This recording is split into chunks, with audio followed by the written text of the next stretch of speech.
What would you do if your entire life turned out to be a lie?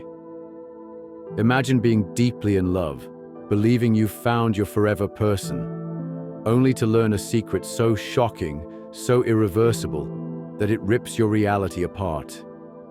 Tonight, we're unraveling one of the most disturbing crimes in recent history. A crime that shattered a marriage, left a community horrified, and posed questions that go beyond right and wrong. A newlywed husband made a discovery so devastating that it pushed him over the edge. The result? One of the most gruesome murders Houston has ever seen. But was this a crime of passion, a calculated act of violence, or something far darker?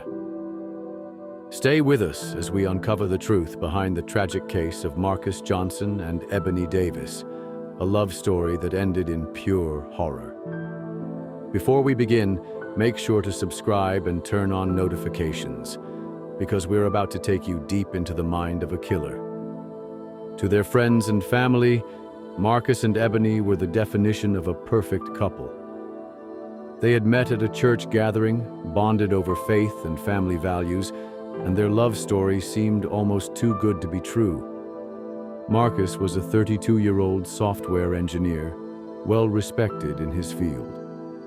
Ebony, 29, worked as a teacher, passionate about shaping young minds. They were both active in their community, volunteering, mentoring, building a life together. But beneath the surface, there were cracks no one could see. Because behind closed doors, Ebony was hiding something. A secret so life-altering that when it came out, it turned love into violence. One evening, Marcus was going through Ebony's laptop. It wasn't suspicion that made him look. It wasn't jealousy. It was curiosity. And that's when he found it. A folder, hidden among work documents. Inside, messages, personal records, documents that shattered his world. The woman he had married had been born biologically male. Ebony had undergone gender-affirming surgery years before they met. To her, she was living her truth. To Marcus, it was a betrayal of trust so deep, he felt like his entire life had been built on a lie. That night, something inside Marcus snapped. What happened next would leave a trail of blood and devastation. The details of what happened next are almost too disturbing to describe.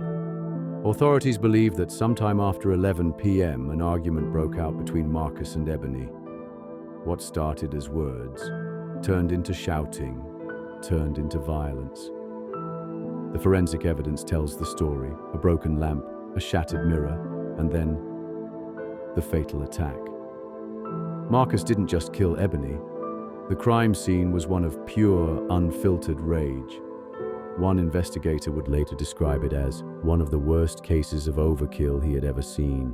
And the most chilling part, Marcus didn't run. When police arrived, he was just sitting there, silent, emotionless. He confessed immediately. No fight, no denial. It was as if something inside him had already accepted his fate. But the case was far from over. In court, Marcus's defense argued that he had acted in a moment of blind rage. His lawyers painted him as a man who had been deceived, someone whose faith, masculinity, and identity had been shattered in an instant. But the prosecution had a different theory. They argued that Marcus had always had rage inside him, that this wasn't just about betrayal. It was about control, power, dominance. And when he lost that, he lashed out in the most brutal way possible. The trial divided the community. Some people saw Marcus as the victim of deception. Others saw Ebony as the real victim, the only victim. Because at the end of the day, nothing justified murder. After weeks of testimony, the jury returned with a swift verdict. Guilty Marcus Johnson was sentenced to life in prison without parole. But this case left behind more than just a prison sentence. It left questions. How much truth do we owe the people we love? Is betrayal ever an excuse for violence? And when does love turn into something deadly? Was this a crime of passion or something much more sinister? Let us know in the comments. If you found this case as chilling as we did, make sure to like, subscribe, and hit the notification bell. We have more stories coming that will keep you up at night. This is True Crime Scenes, and we'll see you in the next one.